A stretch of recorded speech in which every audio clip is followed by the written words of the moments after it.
तो जरा सोचिए एक ऐसी जगह के बारे में जो शून्य यानी जीरो की जन्मस्थली रही हो। और एक ऐसा केंद्र जिसने प्राचीन भारत के सबसे विशाल साम्राज्यों को जन्म दिया हो। बिल्कुल। और जहां विश्व के पहले गणतंत्र की नींव रखी गई।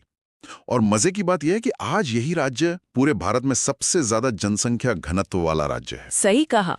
और अक्सर जब प्रतियोगी परीक्षाओं की तैयारी की बात आती है ना, तो ऐसा लगता है जैसे हमें केवल तथ्यों और आंकड़ों की कोई टेलीफोन डायरेक्टरी रटनी है। हाँ, मतलब दिमाग को बस एक रटने वाली मशीन मान लिया जाता है। लेकिन आज हम जो करने जा रहे हैं वो रटना बिल्कुल नहीं है। तो फिर आज का प्लान क्या है? आज की इस गहन चर्चा में हमारा मिशन है बिहार के संपूर्ण स्वरूप का एक विस्तृत विश्लेषण करना। जो छात्र आगामी प्रतियोगी परीक्षाओं की तैयारी कर रहे हैं उनके लिए ये महज कुछ पन्नों का संकलन नहीं है। का इतिहास और उसकी अर्थव्यवस्था आपस में गहराई से जुड़े हुए हैं। सही बात है। और जब हम केवल क्या हुआ से आगे बढ़कर क्यों और कैसे पर विचार करते हैं ना, तो वे फैक्ट्स हमारी मेमोरी का परमानेंट हिस्सा बन जाते हैं। क्योंकि कोई भी आंकड़ा हवा में मौजूद नहीं होता। हर एक पहाड़ी, हर एक नदी ने मिलकर आज के स्वरूप को गढ़ा है। तो चलिए सबसे पहले एकदम न्यू से शुरुआत करते हैं। किसी भी जगह को समझने के लिए उसका जन्म जानना बहुत जरूरी है। आधिकारिक रूप से इस राज्य की स्थापना 22 मार्च 1912 को हुई थी। हाँ, 22 मार्च 1912। ये वो दिन है जिसने इस क्षेत्र को एक आधुनिक प्रशासनिक पहचान दी। और किसी भी राज्य की आत्मा ना उसके प्रतीकों में बसती है। प्रतीकों से आपका मतलब स्टेट सिंबल्स हैं? जी बिल्कुल। जैसे राजकीय पशु बैल है। अब ये क्या दिखाता है? ये सीधे तौर पर इस राज्य की कृषि आधारित अर्थव्यवस्था और लोगों की मेहनत को दर्शाता है। अच्छा। और राजकीय पक्षी? वो गौरैया है जो आम जनजीवन से जुड़ाव को दिखाती है। राजकीय पुष्प गेंदा है, लेकिन सबसे गहरा अर्थ छिपा है राजकीय चिन्ह में, जो कि बोधि वृक्ष है। अरे वाह, बोधि वृक्ष। हाँ, ये सिर्फ एक पेड़ नहीं है। ये इस बात का सबूत है कि ये जमीन सदियों से ज्ञान और शांति का एक ग्लोबल सेंटर रही है। बोधि वृक्ष से ज्ञान का प्रकाश, ये बहुत ही शानदार विचार है। चलिए अब इसे और विस्तार से समझते हैं। अगर हम इन प्रतीकों से आगे बढ़कर राज्य के भौतिक स्वरूप मतलब उसके ब्लूप्रिंट को देखें तो कहानी और भी दिलचस्प हो जाती है। भूगोल की बात कर रहे हैं आप? बिल्कुल। जो लोग हमें सुन रहे हैं वो जरा अपने दिमाग में एक नक्शा इमेजिन करें। इस राज्य को ना एक विशाल आयताकार किले की तरह देखें। एक रेक्टेंगुलर किला। हाँ, जो कुल 94,163 वर्ग किलोमीटर में फैला हुआ है। लेकिन ये महज एक ज्यामितीय आकार नहीं है। तो फिर क्या है? ये एक ऐसा मैदान है जिसकी सीमाएं खुद प्रकृति तय करती हैं। अगर हम इसके मध्य में खड़े होकर उत्तर की ओर देखें तो वहां नेपाल की अंतर्राष्ट्रीय सीमा है, जहां से हिमालय की तलहटी शुरू होती है, राइट? एकदम सही। और राज्य के 7 जिले इस उत्तरी सीमा को छूते हैं। फिर अगर पश्चिम की ओर मुड़े तो उत्तर प्रदेश की सीमा है, जहां से भी 7 जिले लगते हैं। मतलब उत्तर में 7 और पश्चिम में भी 7। हाँ, और पूर्व की तरफ पश्चिम बंगाल है जिसके साथ 3 जिले जुड़े हैं। और दक्षिण में जहां जमीन एकदम बदल जाती है, पठारी हो जाती है, वहां झारखंड है जिससे 9 जिले लगते हैं। देखिए, अगर हम इस पूरी बाउंड्री को ध्यान से समझे ना, तो ये एक बहुत ही स्ट्रेटेजिक लोकेशन है। उत्तर से आने वाली नदियों का पानी और दक्षिण के पठारों का ढलान, ये दोनों मिलकर क्या करते हैं? ये दोनों मिलकर इस पूरे 94,163 वर्ग किलोमीटर के एरिया को एक बेहद उपजाऊ बेसिन में बदल देते हैं। क्या बात है। और इतने बड़े किले को सुचारू रूप से चलाने के लिए एक मजबूत एडमिनिस्ट्रेशन चाहिए। इसी वजह से इस पूरे राज्य को 9 प्रमंडलों यानी डिविजन्स और कुल 38 जिलों में बांटा गया है। 38 जिले मतलब प्रशासन को अंतिम व्यक्ति तक पहुंचाने का एक बहुत बड़ा नेटवर्क। और जब ये ढांचा राजनीतिक शक्ति में बदलता है तो इसके आंकड़े बहुत अहम हो जाते हैं। बिल्कुल। विधायी ढांचे में विधानसभा की 243 सीटें हैं। हाँ, और राष्ट्रीय स्तर पर लोकसभा की 40 और राज्यसभा की 16 सीटें हैं। मतलब दिल्ली की सत्ता का रास्ता यहीं से होकर गुजरता है। और अगर हम इसे व्यापक परिप्रेक्ष्य से जोड़ें तो ये राजनीतिक वजन बिना किसी कारण के नहीं है, ये सीधे तौर पर वहां के लोगों से जुड़ा है। तो चलिए सीमाओं से आगे बढ़कर लोगों की ही बात करते हैं। 2011 की जनगणना के जो आंकड़े हैं वो वाकई हैरान करते हैं। राज्य की कुल जनसंख्या लगभग 10.40 करोड़ है। बहुत बड़ी आबादी है। लेकिन संख्या से ज्यादा असली बात जनसंख्या घनत्व की है। 1106 व्यक्ति प्रति वर्ग किलोमीटर, ये पूरे भारत में नंबर 1 पर है। तो इस सब का असल मतलब क्या है? इसका सीधा मतलब है संसाधनों पर भारी दबाव। 1106 लोगों का 1 वर्ग किलोमीटर में रहना जमीन और पानी पर बहुत प्रेशर डालता है। वो तो है। लेकिन यहाँ सबसे रोचक बात यह है कि ये घनत्व पूरे राज्य में एक जैसा नहीं है। इसमें बहुत विषमताएं हैं। जैसे कि? मैंने देखा कि सर्वाधिक जनसंख्या पटना जिले में है। वो तो राजधानी है, इसलिए स्वाभाविक है।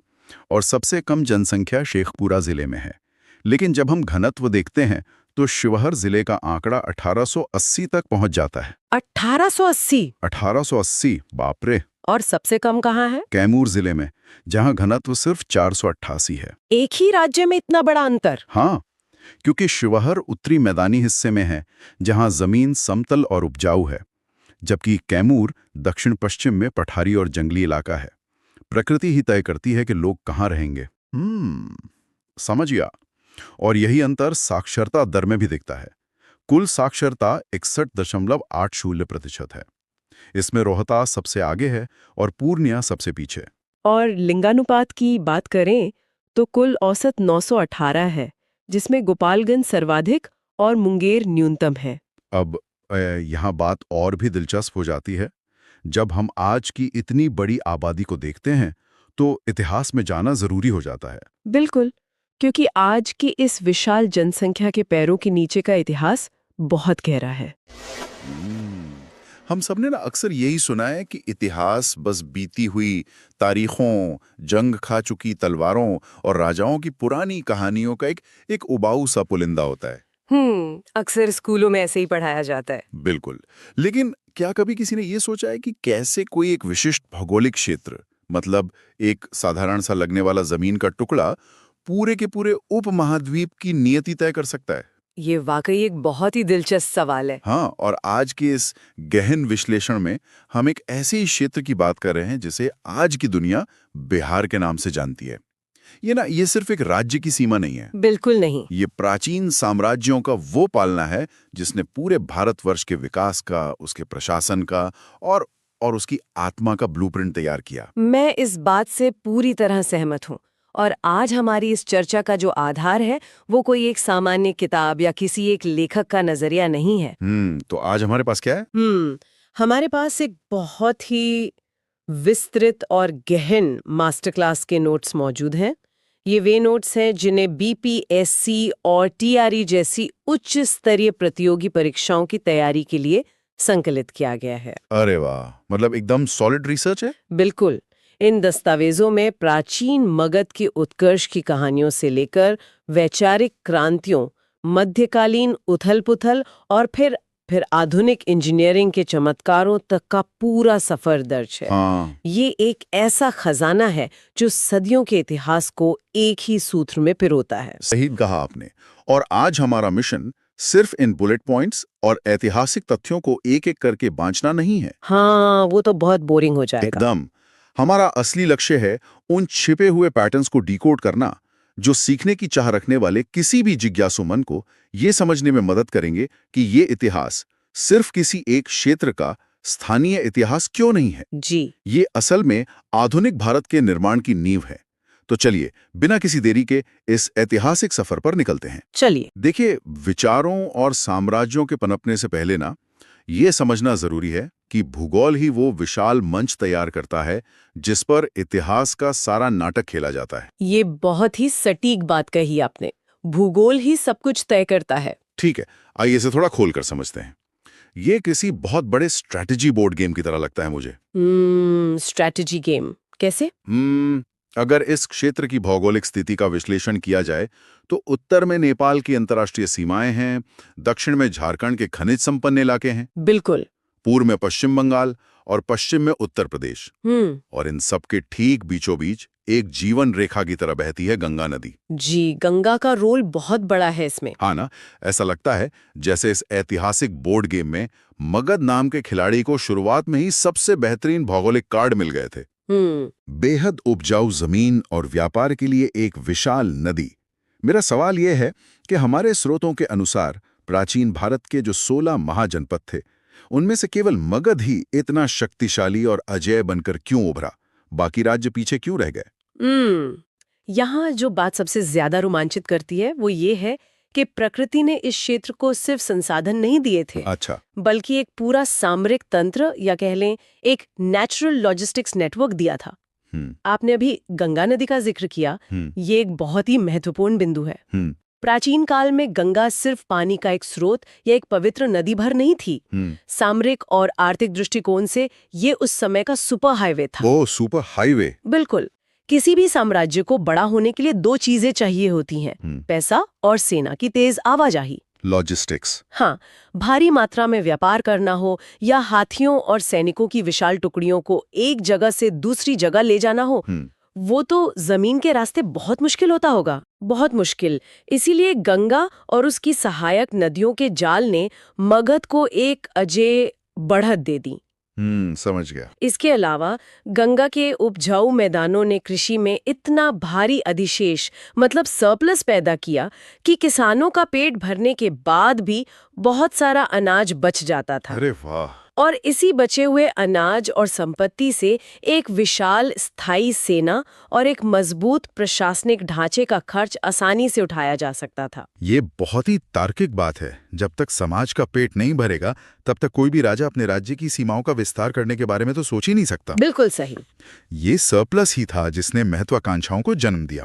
और यही कारण है कि हम इन स्रोत दस्तावेजों में देखते हैं कि किस तरह यहाँ राजवंशों का एक के बाद एक ऐसा क्रम स्थापित हुआ जिसने सत्ता को लगातार केंद्रीकृत किया। जी। मतलब हर एक वंश में बिंबिसार से ये सिलसिला शुरू होता है। जी। बिंबिसार ने कूटनीति और विवाहों के जरिए जो नींव रखी उसे शिशुनाग वंश ने आगे बढ़ाया। फिर नंद वंश आता है जहां महापद्मनंद जैसे शासक ने एक विशाल और क्रूर सैन्य शक्ति खड़ी कर दी। ये सत्ता के क्रमिक विकास की एक निरंतर चलने वाली कहानी है। और ये क्रमिक विकास अपने सर्वोच्च शिखर पर तब पहुंचता है जब चंद्रगुप्त मौर्य मंच पर आते हैं। ओह, मौर्य साम्राज्य। हाँ, लेकिन चंद्रगुप्त अकेले नहीं थे। चाणक्य के कूटनीतिक और रणनीतिक मार्गदर्शन में मौर्य साम्राज्य ने पहली बार अखंड भारत के एक केंद्रीकृत शासन की स्थापना की। मतलब पूरे भारत को एक धागे में पिरो दिया। बिल्कुल, ये कोई छोटी उपलब्धि नहीं थी। उस समय पाटलिपुत्र, जिसे आज हम पटना कहते हैं, केवल एक राज्य की राजधानी नहीं था। तो क्या था? वो पूरे भारतीय उपमहाद्वीप की सत्ता का निर्विवाद केंद्र बिंदु था। यहाँ से नीतियां बनती थीं जो दूर दराज के इलाकों तक लागू होती थीं। और इसी अभूतपूर्व भौगोलिक और आर्थिक ताकत ने बाद में सम्राट अशोक जैसे महान और जटिल शासक के लिए मंच तैयार किया। सम्राट अशोक ये इतिहास के उन चंद किरदारों में से हैं जिनका सफर बहुत ही नाटकीय रहा है। बहुत ज्यादा। 261 ईसा पूर्व में लड़ा गया कलिंग का भीषण युद्ध। ये युद्ध सिर्फ अपनी क्रूरता के लिए नहीं जाना जाता, बल्कि उस बदलाव के लिए जाना जाता है जो इसके बाद आया। कलिंग युद्ध एक टर्निंग पॉइंट था। लेकिन मुझे यहाँ एक बात समझनी है। कलिंग युद्ध के भारी रक्तपात के बाद अशोक का हृदय परिवर्तन हुआ और उन्होंने युद्ध का मार्ग छोड़कर धम्म की नीति अपना ली। हाँ। क्या ये सिर्फ एक आध्यात्मिक निर्णय था या इसके पीछे भी मगध की उस अपार शक्ति का हाथ था? ये एक बहुत ही शानदार नजरिया है सोचने का। अक्सर लोग इसे केवल एक हृदय परिवर्तन की तरह देखते हैं। हाँ, किताबों में तो ऐसे ही पढ़ाया जाता है। लेकिन अगर हम इसे व्यवस्था के नजरिए से समझें तो शांति की नीति लागू करना कोई आसान काम नहीं है।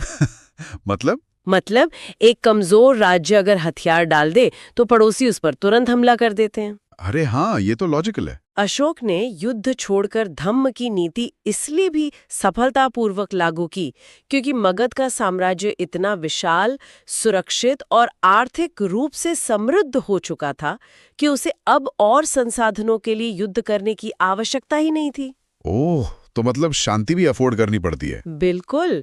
शांति और धम्म का प्रचार करने के लिए भी एक मजबूत खजाने और सुरक्षित सीमाओं की आवश्यकता होती है, जो मगध के उस भौगोलिक और राजनीतिक खजाने ने उन्हें पहले ही प्रदान कर दिया था। यहाँ से बात वाकई बेहद दिलचस्प हो जाती है, क्योंकि इतिहास गवाह है कि जब साम्राज्य स्थिर हो जाते हैं, जब सीमाओं पर युद्ध शांत हो जाते हैं और समाज का पेट भरा होता है, तभी इंसान का दिमाग दर्शन, विज्ञान और आध्यात्मिकता की उच्च अवस्थाओं की ओर मुड़ता है। 100% सही। भौतिक जरूरतों से ऊपर उठकर ही वैचारिक क्रांतियां जन्म लेती हैं। इस मास्टर क्लास के नोट्स के अगले हिस्से पर गौर करें तो पाटलिपुत्र और उसके आसपास का ये पूरा इलाका मुझे तो प्राचीन काल की सिलिकॉन वैली जैसा प्रतीत होता है। सिलिकॉन वैली, यह तुलना बेहद सटीक और आधुनिक है ना? आज की सिलिकॉन वैली तकनीक और सॉफ्टवेयर के जरिए दुनिया को बदल रही है, जबकि उस दौर का मगध नए विचारों, दर्शन और ज्ञान के आविष्कारों के जरिए मानव सभ्यता को दिशा दे रहा था। एकदम। ये सोचना भी कितना अद्भुत है कि एक ही भौगोलिक क्षेत्र से विश्व की चेतना को बदलने वाली आध्यात्मिक फिलॉसफी निकल रही है और उसी मिट्टी से दुनिया को गणित और विज्ञान के सबसे बड़े उपहार भी मिल रहे हैं। जी। हम बौद्ध धर्म को देखते हैं। गौतम बुद्ध को इसी क्षेत्र में बोध गया के महाबोधि मंदिर वाले स्थान पर ज्ञान की प्राप्ति हुई। एक राजकुमार का राजपाट छोड़कर सत्य की खोज में निकलना और इसी धरती पर आकर उसे वो परम ज्ञान मिलना, ये कोई साधारण बात नहीं है। बिल्कुल नहीं। इसके अलावा बौद्ध धर्म को व्यवस्थित करने के लिए जो 4 महान संगीतियां या कह लें परिषदें हुईं, वे भी राजगीर, वैशाली, पाटलिपुत्र और कश्मीर में आयोजित की गई। हाँ, जिनमें से 3 सीधे तौर पर इसी क्षेत्र से जुड़ी हैं। सही कहा। और दूसरी तरफ जैन धर्म के 24वें तीर्थंकर महावीर स्वामी को देखिए, जिनका निर्वाण पावापुरी में हुआ। जी। जैन धर्म के ग्रंथों और सिद्धांतों को संकलित करने के लिए जो 2 प्रमुख संगीतियां हुई, उनमें से पहली पाटलिपुत्र में ही आयोजित हुई थी और दूसरी वल्लभी में। हाँ, तो एक ही समय काल में एक ही क्षेत्र में 2 इतने बड़े अहिंसक और दार्शनिक आंदोलनों का पनपना, क्या ये सिर्फ एक संयोग था? अगर हम इसे व्यापक परिप्रेक्ष्य से जोड़कर देखें तो ये संयोग बिल्कुल नहीं था। तो फिर क्या था? जैसा कि हमने पहले चर्चा की, कृषि के अधिशेष और व्यापारिक समृद्धि ने एक ऐसे समाज का निर्माण किया जहां लोग केवल आजीविका कमाने की जद्दोजहद में नहीं फंसे थे। हाँ, सर्वाइवल मोड से बाहर आ चुके थे। बिल्कुल। जब समाज के पास पर्याप्त संसाधन होते हैं तो वो विचारकों, भिक्षुओं और दार्शनिकों का भरण पोषण आसानी से कर सकता है। लॉजिकल है। शांति और समृद्धि ने विचारों के मुक्त प्रवाह को गहराई से संभव बनाया। पुरानी रूढ़िवादी विचारधाराओं को चुनौती देने के लिए एक सुरक्षित माहौल मिला। ये एक बहुत बड़ी वैचारिक क्रांति थी। और इस क्रांति की गूंज सदियों तक सुनाई दी, जिसका सबसे बड़ा प्रमाण हमें गुप्त काल में मिलता है, जिसे भारत का स्वर्ण युग भी कहा जाता है। और देखिए, गुप्तकाल की जब बात आती है तो शिक्षा के उस सबसे बड़े मंदिर का जिक्र आना स्वाभाविक है। आप नालंदा की बात कर रहे हैं? हाँ, कुमारगुप्त प्रथम द्वारा स्थापित नालंदा विश्वविद्यालय। ये सिर्फ एक स्कूल या गुरुकुल नहीं था, ये तो प्राचीन विश्व का सबसे बड़ा शिक्षा केंद्र था, है ना? बिल्कुल। नालंदा की कार्य प्रणाली को समझना बहुत जरूरी है। ये ज्ञान का एक वास्तविक ग्लोबल हब था। मतलब पूरी दुनिया से लोग आते थे। हाँ, चीन, तिब्बत, कोरिया और मध्य एशिया से विद्वान यहाँ दर्शन, खगोल विज्ञान, गणित और चिकित्सा सीखने आते थे। अरे वाह! यहाँ हजारों छात्र और शिक्षक एक साथ रहते थे। ये इस बात का जीता जागता प्रमाण था कि ये क्षेत्र सिर्फ अपनी सेना और तलवारों के बल पर शासन नहीं कर रहा, बल्कि अपनी बौद्धिक शक्ति से भी कर रहा था। एकदम सही। अपनी बौद्धिक शक्ति से पूरी दुनिया पर अपनी छाप छोड़ रहा था। और जब हम बौद्धिक शक्ति और विज्ञान की बात कर ही रहे हैं, तो महान गणितज्ञ आर्यभट्ट को कैसे भूल सकते हैं? बिल्कुल नहीं भूल सकते। उनका जन्म भी पाटलिपुत्र में ही हुआ था। शून्य मतलब 0 और दशमलव प्रणाली के जनक। जी। ये तथ्य किसी को भी हैरत में डाल सकता है कि जिस शून्य के बिना आज की आधुनिक कंप्यूटर प्रोग्रामिंग, आर्टिफिशियल इंटेलिजेंस या स्पेस एक्सप्लोरेशन की कल्पना भी नहीं की जा सकती, उसकी परिकल्पना इसी मिट्टी पर की गई थी। ये सच में गर्व करने वाली बात है। और इसके साथ ही हमारे नोट्स गया में फल्गु नदी के तट पर स्थित विष्णुपद मंदिर का भी जिक्र करते हैं, जो हिंदू तीर्थाटन का एक बेहद पवित्र स्थल है। ये सब दर्शाता है कि ये क्षेत्र हर प्रकार के विचारों, चाहे वो रूढ़िवादी हों, सुधारवादी हों या वैज्ञानिक, सबका एक महासंगम था। यही मगध की असली ताकत थी, समावेशी विचार और अन्वेषण की स्वतंत्रता। लेकिन इतिहास का पहिया कभी एक जगह नहीं रुकता। यही तो विडंबना है। हाँ, कोई भी स्वर्णयुग हमेशा के लिए नहीं रहता। जब कोई क्षेत्र इतनी ज्यादा संपत्ति और इतना ज्यादा ज्ञान इकट्ठा कर लेता है, तो वो अनिवार्य रूप से बाहरी आक्रमणकारियों के लिए एक चुंबक बन जाता है। बिल्कुल ऐसा ही हुआ। इस ऐतिहासिक सफर में जब हम आगे बढ़ते हैं तो एक बहुत ही अंधकारमय और उथल-पुथल भरा दौर सामने आता है, मध्यकाल। एक बहुत ही मुश्किल समय। तो इस सबका असल में मतलब क्या है? एक तरफ हमने देखा कि इसी धरती ने नालंदा जैसे ज्ञान के महासागर बनाए और दूसरी तरफ हम विनाश का वो दर्दनाक दृश्य देखते हैं जब 12वीं सदी में बख्तियार खिलजी का आक्रमण होता है। दस्तावेजों के अनुसार उसने नालंदा और विक्रमशिला जैसे महान विश्वविद्यालयों को पूरी तरह नष्ट कर दिया। पुस्तकालयों को जला दिया गया जिनमें महीनों तक आग धधकती रही। महीनों तक? हाँ, महीनों तक। ज्ञान का ऐसा विध्वंस इतिहास में कम ही देखने को मिलता है। ये एक गहरा विरोधाभास है कि जो मिट्टी ज्ञान को जन्म देती है वही उसकी राख को भी अपने अंदर समेट लेती है। इतिहास को समझने के लिए हमें भावनाओं से थोड़ा अलग हटकर एक निष्पक्ष विश्लेषक की तरह देखना होता है। वो तो है। इतिहास अक्सर विनाश और निर्माण की एक निरंतर, हालांकि कभी-कभी बेहद क्रूर प्रक्रिया होता है। यह सच है कि 12वीं सदी के उस आक्रमण ने सदियों से संचित ज्ञान, दर्शन और विज्ञान की अनमोल धरोहरों को नष्ट कर दिया। एक बहुत बड़ा लॉस था। वो एक अपूरणीय क्षति थी। लेकिन इतिहास केवल शून्यता पर खत्म नहीं होता। तो फिर क्या हुआ? इसी मध्यकाल में जब पुरानी प्रशासनिक और शैक्षणिक व्यवस्थाएं ढह गईं, तो एक नए प्रकार के प्रशासनिक निर्माण का बीज भी इसी धरती पर बोया गया। आप यहाँ शेरशाह सूरी की ओर इशारा कर रही हैं? बिल्कुल। जिनका मकबरा आज भी सासाराम में उनके शासन की भव्यता का प्रतीक है। लेकिन मुझे हमेशा ये बात हैरान करती है कि शेरशाह सूरी ने केवल 5 साल तक शासन किया। सिर्फ 5 साल? हाँ। तो इतने कम समय में उन्होंने ऐसा क्या कर दिया कि आज के मास्टर क्लास नोट्स भी उन्हें इतनी प्रमुखता से जगह देते हैं? देखिए, शेरशाह सूरी का महत्व उनके युद्धों में नहीं, बल्कि उनके प्रशासनिक जीनियस होने में है। उन्होंने जो व्यवस्थाएं बनाई वे सदियों आगे की सोच रखती थीं। अच्छा, जैसे कि? आज हम पूरे भारत को जोड़ने वाले जिस आधुनिक संचार और यातायात तंत्र की बात करते हैं, उसकी एक बहुत बड़ी नींव उन्होंने रखी थी। ग्रैंड ट्रंक रोड, मतलब जीटी रोड का निर्माण उसी दूरदर्शी सोच का परिणाम था। अरे यहाँ जीटी रोड? यह सिर्फ एक सड़क नहीं थी, ये व्यापार, सेना की आवाजाही और डाक व्यवस्था को पूरे उत्तर भारत में सुचारू रूप से चलाने का एक महामार्ग था। कमाल है। इसके अलावा अर्थव्यवस्था को स्थिर करने के लिए उन्होंने जो मुद्रा प्रणाली लागू की, चांदी का रुपया। रुपया? हाँ, वो इतनी सटीक और प्रमाणित थी कि सदियों बाद अंग्रेजों ने भी उसी प्रणाली को अपनाया और आज भी हमारे देश की मुद्रा रुपया ही कहलाती है। ये विरोधाभास अपने आप में एक पूरा पाठ है। मतलब एक तरफ वो तलवार है जिसने सदियों के ज्ञान को राख कर दिया और दूसरी तरफ वो प्रशासनिक सोच है जिसने ऐसा इंफ्रास्ट्रक्चर और करेंसी सिस्टम बनाया जो आज भी हमारी आधुनिक अर्थव्यवस्था की नसों में दौड़ रहा है। एकदम सही। ये स्पष्ट करता है कि इतिहास कभी ब्लैक एंड व्हाइट नहीं होता। ये विनाश और नव निर्माण की एक जटिल बुनावट है। और यही जटिलता और संघर्ष की आदत ना इस क्षेत्र के लोगों के डीएनए में बस गई है। डीएनए में? हाँ, मध्यकाल में जो संघर्ष और प्रशासनिक बदलाव हमने देखे, वो आधुनिक काल में आते आते एक पूरी तरह से नई दिशा में मुड़ गए।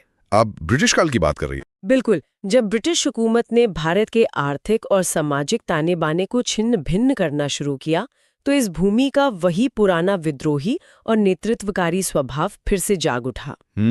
ये क्षेत्र एक बार फिर से जन आंदोलनों और स्वतंत्रता संग्राम की एक विशाल प्रयोगशाला में तब्दील हो गया। स्वतंत्रता संग्राम वाला हिस्सा तो सच में रोंगटे खड़े कर देने वाला है। 1857 की क्रांति का जिक्र आते ही बाबू कुंवर सिंह का नाम सामने आता है। बहुत बड़ा नाम है। जगदीशपुर के इस जमींदार के बारे में जो तथ्य इन नोट्स में दिए गए हैं वे किसी भी इंसान को अचंभित कर सकते हैं। 80 वर्ष की उम्र। 80 साल, सोचिए।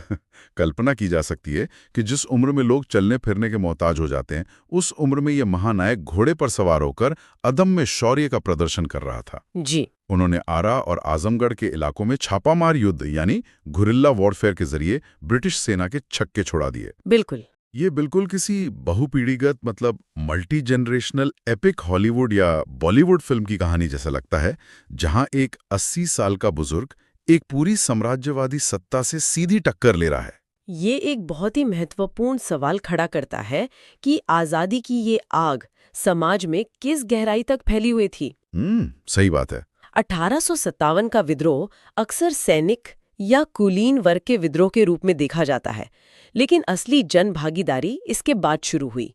1917 का चंपारण सत्याग्रह इस राजनीतिक चेतना के विस्तार का सबसे बड़ा उदाहरण है। चंपारण, जहां तिनकठिया प्रणाली थी। हाँ, चंपारण में जो 3 गठिया प्रणाली लागू थी वो आर्थिक शोषण की चरम सीमा थी। किसानों को अपनी ही जमीन के 3/20 भाग पर नील मतलब इंडिगो की खेती करने के लिए मजबूर किया जाता था। इस दिनकटिया प्रणाली के लॉजिक को अगर समझें तो ये सिर्फ 20 में से 3 हिस्से की बात नहीं थी। तो क्या था? नील की खेती जमीन की पूरी उर्वरता को चूस लेती थी, जिससे किसान अपनी बाकी जमीन पर भी ढंग से अनाज नहीं उगा पाता था। बाप रे! और ये सब ब्रिटिश बगान मालिकों द्वारा जबरदन करवाया जा रहा था। इसी अन्याय के खिलाफ 1916 के लखनऊ अधिवेशन में राजकुमार शुक्ल नाम के एक साधारण से किसान ने महात्मा गांधी को बिहार आकर स्थिति देखने का निमंत्रण दिया। बिल्कुल, और वो निमंत्रण भारत के इतिहास का एक टर्निंग पॉइंट साबित हुआ। चंपारण कोई साधारण किसान आंदोलन नहीं था। ये भारत की धरती पर महात्मा गांधी का पहला सफल सविनय अवज्ञा आंदोलन था। मतलब सिविल डिसोबीडियंस। जी, इसे गांधी जी की पहली राजनीतिक प्रयोगशाला कहा जा सकता है। यहीं पर उन्होंने अपने सत्य और अहिंसा के हथियारों को परखा। ये साबित किया कि बिना हथियार उठाए भी सिर्फ नैतिक बल और असहयोग के जरिए एक शक्तिशाली प्रशासन को घुटनों पर लाया जा सकता है। लेकिन बात सिर्फ गांधी जी या चंपारण तक सीमित नहीं रही। और क्या हुआ? इन दस्तावेजों में साफ तौर पर दर्ज है कि राजनीतिक जागरूकता कैसे समाज के सबसे निचले और मेहनतकश तबके तक पहुंच चुकी थी। किसान और मजदूर अब अपनी ताकत पहचान रहे थे। जी, स्वामी सहजानंद सरस्वती का नाम यहाँ बहुत प्रमुखता से आता है, जिनके नेतृत्व में किसान सभा का गठन हुआ। यही संगठन आगे चलकर 1936 में अखिल भारतीय किसान सभा बन गया। दूसरी ओर औद्योगिकीकरण के साथ साथ मजदूरों में भी चेतना आ रही थी, जहां AITUC का प्रभाव साफ देखा जा सकता था। मतलब ट्रेड यूनियंस। हाँ, ये साबित करता है कि आजादी की लड़ाई अब चंद पढ़े लिखे वकीलों की बहस नहीं रह गई थी। ये खेतों और कारखानों तक पहुंच चुकी थी। ये जन चेतना का वो स्तर था जहां हर व्यक्ति खुद को एक सैनिक मान रहा था। समाज का हर तबका स्वतंत्रता के इस महायज्ञ में अपनी आहुति दे रहा था। और जब बात आहुति देने की आती है तो 1942 के भारत छोड़ो आंदोलन का वो अध्याय सामने आता है जो पीढ़ियों का अंतर मिटा देता है। आप पटना सचिवालय की बात कर रहे हैं? हाँ, 11 अगस्त 1942 की वो ऐतिहासिक तारीख, पटना सचिवालय गोलीकांड, जहां एक तरफ हमने देखा कि 1857 में 80 साल के बाबू कुंवर सिंह मोर्ठा संभाल रहे थे। वहीं 1942 में आजादी का झंडा फहराने के जुनून में 7 युवा छात्र, जिनमें से कई तो कॉलेज और स्कूल के लड़के थे, अपने सीने पर अंग्रेजों की गोलियां खाकर शहीद हो गए। ये बहुत ही भावुक कर देने वाला पल था, है ना? ये पीढ़ियों का वो जज्बा है जो एक ही लक्ष्य के लिए अपना सब कुछ दांव पे लगाने को तैयार था। इसके साथ ही 1942 के इस आंदोलन में भूमिगत या अंडरग्राउंड संघर्ष का एक बहुत ही रोमांचक और रणनीतिक पहलू भी था। अंडरग्राउंड संघर्ष? हाँ, जयप्रकाश नारायण, जिन्हें पूरा देश जेपी के नाम से जानता है, उनकी कहानी किसी थ्रिलर से कम नहीं है। अरे वाह, क्या बात है!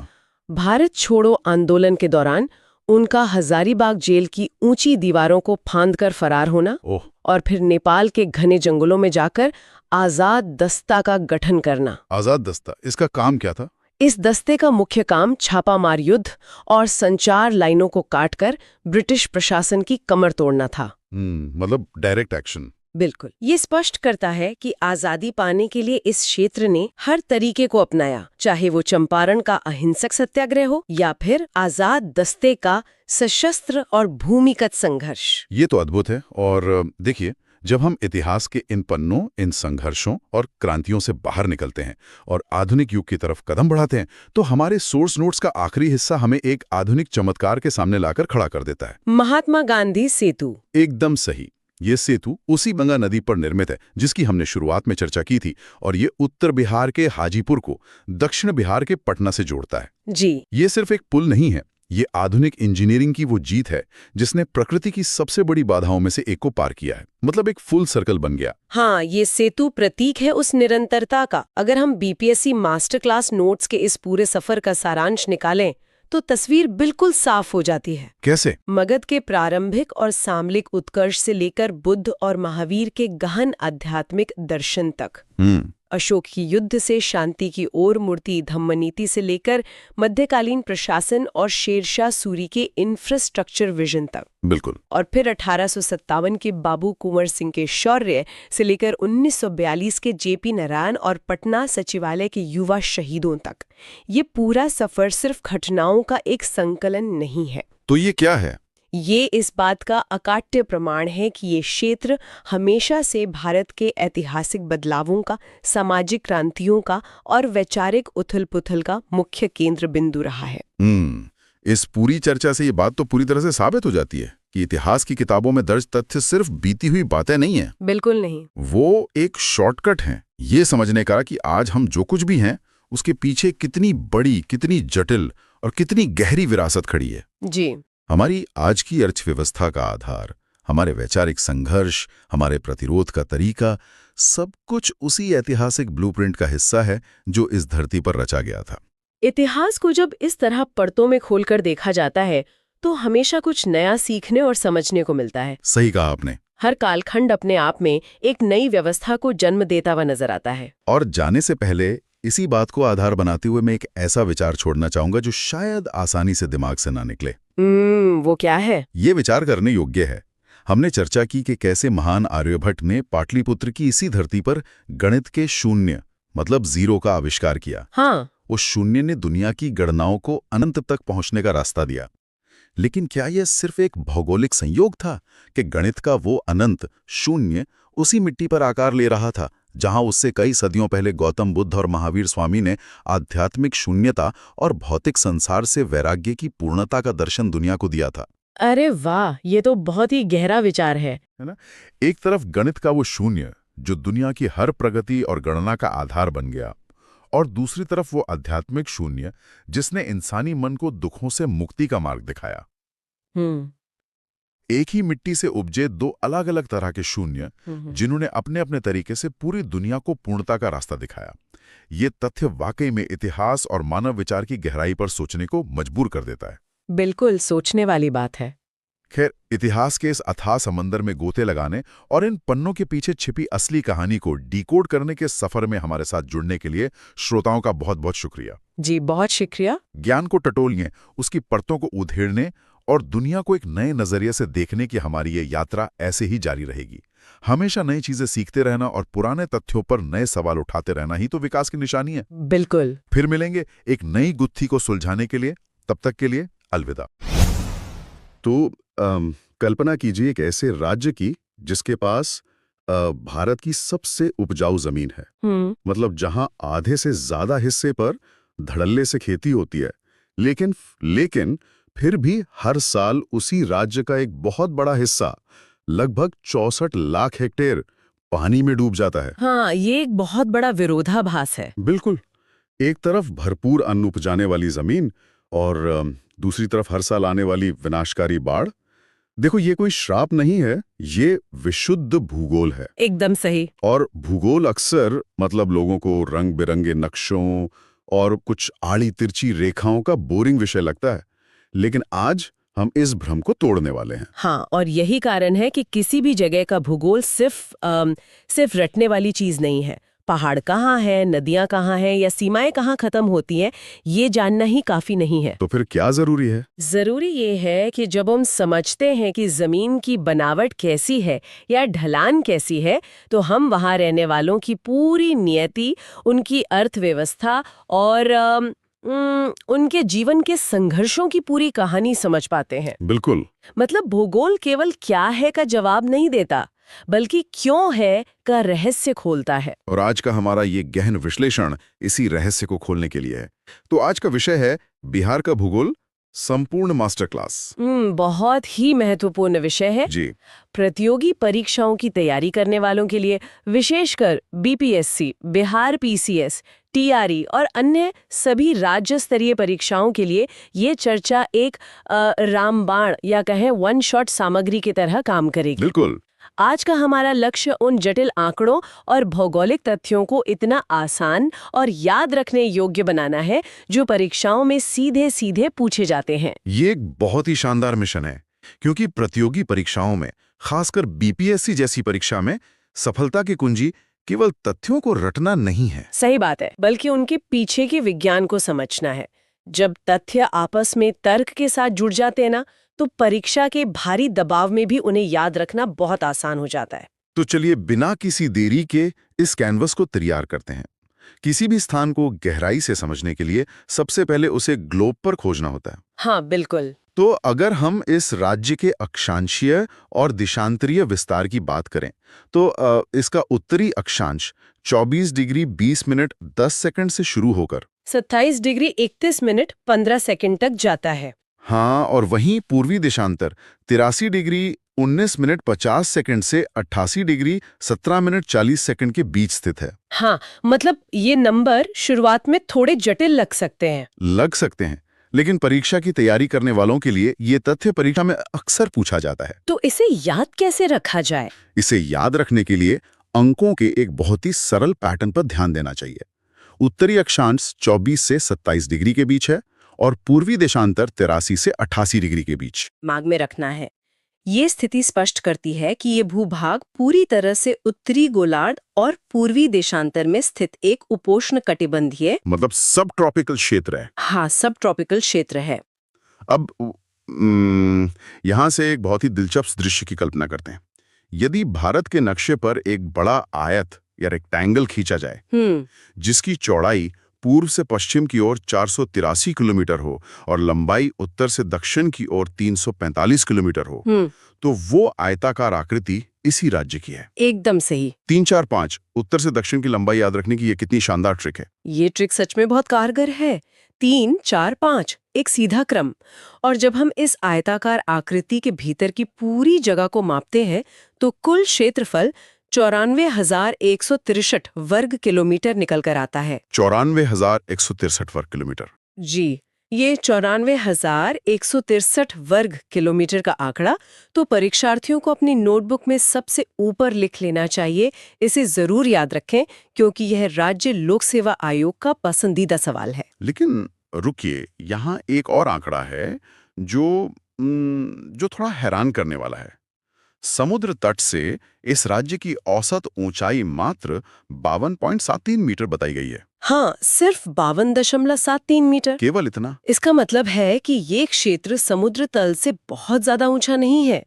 ये तो लगभग एक समतल मैदान जैसा हुआ। यही सबसे बड़ा कैच है।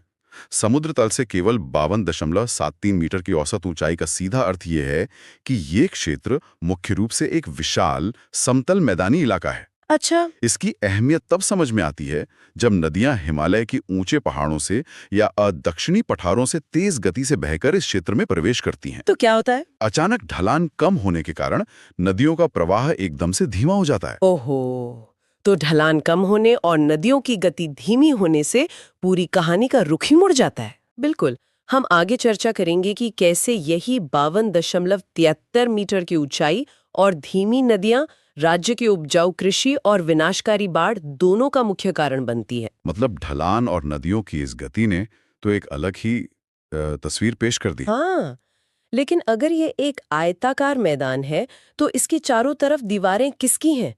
मेरा मतलब है इसके पड़ोसी कौन है? ये जानना बहुत जरूरी है, क्योंकि किसी भी राज्य का चरित्र उसके पड़ोसियों की भौगोलिक स्थिति से भी बहुत हद तक प्रभावित होता है। सीमाओं को देखें तो उत्तर में नेपाल है जिससे 7 जिले लगते हैं। दक्षिण में झारखंड है जहां 9 जिले सीमा साझा करते हैं। पूर्व में पश्चिम बंगाल के साथ 3 जिले और पश्चिम में उत्तर प्रदेश के साथ 7 जिले जुड़े हुए हैं। सीमाओं का ये बंटवारा रणनीतिक रूप से बहुत महत्वपूर्ण है। लेकिन यहाँ एक व्यवहारिक सवाल उठता है। परीक्षा की तैयारी करने वाले कई छात्रों के मन में ये उलझन रहती है कि क्या वाकई ये गिनना और रटना जरूरी है कि कितने जिले किस राज्य या देश की सीमा को छूते हैं। हाँ, ये सवाल अक्सर आता है। मतलब क्या ये जानकारी इतनी अहम है या ये सिर्फ माइक्रो डिटेलिंग है? ये उलझन बहुत स्वाभाविक है, लेकिन इसका उत्तर है हाँ, ये बेहद महत्वपूर्ण है। अच्छा। आयोग अक्सर ये जांचना चाहता है कि अभ्यर्थी को अपने राज्य के नक्शे की स्पष्ट और व्यावहारिक समझ है या नहीं। और देखो, इसे रटने की भी जरूरत नहीं है अगर इसके भीतर छिपे पैटर्न को देख लिया जाए। पैटर्न? कैसा पैटर्न? ध्यान दें, नेपाल जो कि उत्तर में एक अंतर्राष्ट्रीय सीमा है और उत्तर प्रदेश जो पश्चिम में एक राज्य की सीमा है, दोनों ही ठीक 7-7 जिलों के साथ सीमा साझा करते हैं। अरे वाह, उत्तर और पश्चिम दोनों तरफ लकी नंबर 7। ये समानता याद रखने के लिए एक बेहतरीन ट्रिक है ना? और दक्षिण में झारखंड के साथ सबसे ज्यादा यानी 9 जिले लगते हैं।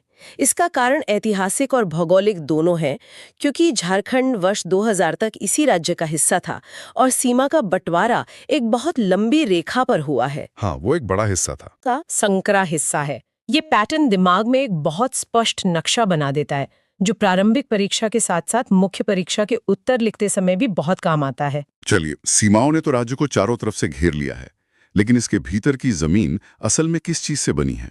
ये ऊपर से जितना समतल मैदानी इलाका दिखता है, क्या जमीन के नीचे भी वैसा ही है? बिल्कुल नहीं। अगर हम भूगर्भीय संरचना यानी जियोलॉजी की बात करें, तो ये जमीन एक विशाल पैचवर्क क्विल्ट या कहें एक बड़े से पजल की तरह लग रही है, जिसके 4 अलग-अलग टुकड़े हैं और हर टुकड़े का रंग और गुण बिल्कुल अलग है। ये पजल वाला उदाहरण बहुत सटीक है। जमीन की गहराई में जाने पर हमें 4 अलग-अलग कालखंडों की चट्टानें मिलती हैं। कौन-कौन सी? सबसे पुरानी धारवाड़ चट्टानें दक्षिण पूर्वी हिस्से में पाई जाती हैं, गया, नवादा, जमुई, मुंगेर और बांका जिलों में। फिर विंध्यन चट्टानें हैं जो दक्षिण पश्चिम में कैमूर और रोहतास में मिलती हैं। दक्षिण का हिस्सा। हाँ, फिर उत्तर पश्चिम के पश्चिमी चंपारण में टर्शरी चट्टानें हैं और बाकी जो पूरा विशाल मध्य भाग है वो क्वाटरनरी चट्टानों से बना है।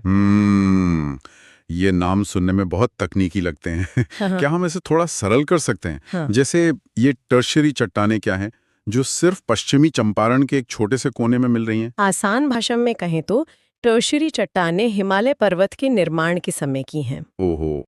पश्चिमी चंपारण में जो शिवालिक की पहाड़ियां हैं, वे वास्तव में हिमालय की सबसे बाहरी और सबसे नई परत हैं, जो इसी टर्शरी काल में बनी है। अच्छा, तो वो हिमालय का हिस्सा है। जी। वहीं दक्षिण पूर्व में धारवाड़ चट्टानें बहुत प्राचीन और कठोर हैं। यह वो इलाका है जहां अभ्रक यानी माइका और अन्य महत्वपूर्ण खनिज पाए जाते हैं। खनिज संसाधन वहीं मिलते हैं। बिल्कुल। और दक्षिण पश्चिम में विंध्यन चट्टानें चूना पत्थर और बलुआ पत्थर से बनी हैं, जो सीमेंट उद्योग के लिए बेहतरीन कच्चा माल देती हैं। तो ये पजल के 3 किनारे हो गए, और वो जो पजल का सबसे बड़ा बीच का हिस्सा है, क्वाटरनरी चट्टानें, यही सबसे महत्वपूर्ण हिस्सा है। क्वाटरनरी चट्टानें वास्तव में कोई कठोर पत्थर नहीं है। तो फिर क्या है? ये नदियों द्वारा हजारों सालों में बिछाई गई सबसे नई और उपजाऊ जलोढ़ मिट्टी यानी एलुवियल सॉइल का एक विशाल जमाव है। ये पूरे मध्य भाग में फैला हुआ है।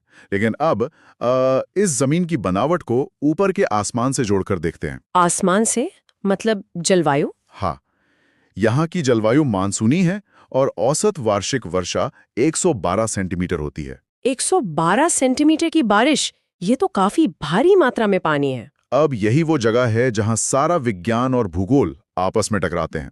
याद करें, हमने चर्चा की शुरुआत में कहा था कि समुद्र तल से औसत ऊंचाई केवल 52.73 मीटर है। हाँ, समतल मैदान, और मध्य भाग में जलोढ़ मिट्टी का विशाल समतल मैदान है। जब 112 सेंटीमीटर की मानसूनी बारिश कुछ ही महीनों में टूट पड़ती है और उत्तर में नेपाल के ऊंचे पहाड़ों से नदियां भारी मात्रा में गाद और मिट्टी लेकर तेज गति से आती हैं, तो समतल मैदान में प्रवेश करते ही उनकी गति अचानक धीमी हो जाती है। और गति धीमी होने के कारण वे अपने साथ लाया हुआ सारा गाद और मिट्टी नदी के तल में ही जमा कर देती हैं, जिससे नदी का स्तर ऊपर उठ जाता है। एकदम सटीक निष्कर्ष।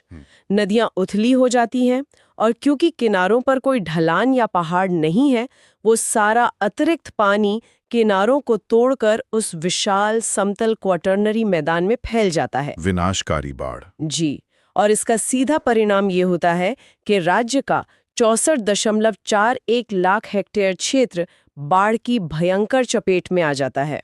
64.41 लाख हेक्टेयर, बाप रे, ये कोई छोटा मोटा इलाका नहीं है। ये बहुत बड़ा हिस्सा है और ये तथ्य परीक्षा में अक्सर पूछा जाता है। 64.41 लाख हेक्टेयर, इसे किसी भी हाल में भूलना नहीं चाहिए। बिल्कुल याद रखना चाहिए। ये महज एक आपदा का आंकड़ा नहीं है, ये उस भौगोलिक तंत्र का अनिवार्य परिणाम है जो 52 मीटर की कम ऊंचाई, भारी मानसूनी बारिश और उथली नदियों से मिलकर बना है। इसे रटने के बजाय इसके पीछे की इस पूरी प्रक्रिया को समझना जरूरी है। तो हमारे पास ये विशाल समतल क्वाटरनरी मैदान है जहां नदियां हर साल अपनी उपजाऊ मिट्टी बिछा देती हैं और बाढ़ लेकर आती हैं। हाँ, लेकिन ये उपजाऊ मिट्टी तो प्रकृति का दिया हुआ कच्चा माल है।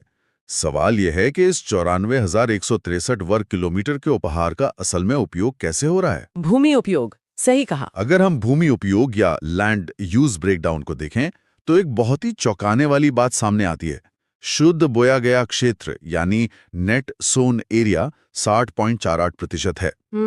ये लगभग 56,94,642 हेक्टेयर जमीन है। 60.48% जमीन पर केवल खेती हो रही है। ये प्रतिशत कोई सामान्य बात नहीं है। ये इस बात का सबसे पुख्ता प्रमाण है कि इस राज्य की अर्थव्यवस्था पूरी तरह से कृषि आधारित क्यों है। Agrarian economy. बिल्कुल, ये कोई संयोग नहीं है। अभी अभी हमने जिस क्वाटरनरी चट्टानों वाले जलोढ़ मैदान की बात की थी, ये 60.48% कृषि भूमि उसी का सीधा परिणाम है। जमीन खेती के लिए इतनी अनुकूल है, हर साल नदियों द्वारा लाई गई मिट्टी इतनी उपजाऊ है कि राज्य की आधे से ज्यादा जमीन पर सिर्फ और सिर्फ कृषि हो रही है। ये एक बड़ा आहा मोमेंट है जहां भूगोल सीधे अर्थव्यवस्था से जुड़ गया। लेकिन अगर 60% से ज्यादा जमीन खेती में चली गई तो बाकी चीजों का क्या? अन्य कार्यों के लिए जमीन का बंटवारा कैसे हुआ है? गैर कृषि कार्यों में लगी भूमि 17.37% है। गैर कृषि कार्यों का मतलब है सड़कें, उद्योग, इमारतें और मानव बस्तियां। अच्छा। इसके अलावा ओसर या गैर कृषि योग्य भूमि 4.64% है। विविध पेड़ और बगीचों के लिए 2.45% जमीन है और जानवरों के चरने के लिए स्थायी चारागाह मात्र 0.19% जमीन पर सिमट गया है। जरा इस गणित को समझते हैं। जब 60.48% हिस्सा खेती ले रही है और 17.37% हिस्सा हमारे रहने, सड़कों और इमारतों के काम आ रहा है, तो कुल मिलाकर लगभग 78% जमीन तो यहीं इस्तेमाल हो गई। बिल्कुल सही हिसाब है। ये हिसाब तो बहुत सीधा है, लेकिन इसके परिणाम बहुत गहरे और चिंताजनक लगते हैं। ये बिल्कुल सही दिशा में सोचा गया है। यही हिसाब हमारे अगले विषय की नींव रखता है। और वो विषय है हरियाली और वन्यजीव। इसी सीधे हिसाब से एक बड़ा सवाल पैदा होता है। अगर 78% जमीन इंसान की बस्तियों और उसकी खेती ने घेर ली है, तो प्रकृति के लिए, जंगलों के लिए और वन्यजीवों के लिए क्या बचता है? बहुत कम। वन क्षेत्र के आंकड़ों को देखने पर पता चलता है कि कुल वन क्षेत्र का प्रतिशत मात्र 7.74% है, जो कि कुल 7,288 वर्ग किलोमीटर होता है। सिर्फ 7.74%। जी। राष्ट्रीय स्तर पर तो पर्यावरण संतुलन के लिए 33% वन क्षेत्र की वकालत की जाती है। ये आंकड़ा तो बहुत डरावना लगता है। बड़ा आहा मोमेंट है जो परीक्षा में विश्लेषणात्मक प्रश्न हल करने में मदद करेगा। वो कैसे? अभी हमने इस बात का जश्न मनाया कि 60% जमीन पर खेती होती है क्योंकि मिट्टी बहुत बेहतरीन है, लेकिन प्रकृति उस कृषि खजाने की एक कीमत वसूलती है। जब एक राज्य अपनी 60% जमीन पर फसलें उगाता है और 17% पर बस्तियां बसाता है, तो वास्तव में वो जंगलों की जगह ही ले रहा होता है। हो, यानी वो 7.74% वन क्षेत्र कोई दुर्घटना या लापरवाही का परिणाम नहीं है। नहीं, बिल्कुल नहीं। ये उस समतल उपजाऊ जमीन पर लाखों लोगों का पेट भरने और उन्हें बसाने की गणितीय कीमत है। सदियों से यहाँ वनों को साफ करके खेत बनाए गए हैं। खेती के विस्तार ने ही वनों को इस 7.74% पर समेट दिया है। ये नजरिया तो सच में आंखें खोलने वाला है। भूगोल में हर चीज की एक कीमत होती है। फिर भी जो 7.74% वन बचे हैं, उनका वर्गीकरण कैसे किया गया है? प्रशासन ने इन बचे हुए वनों को बहुत स्पष्ट तरीके से बांटा है।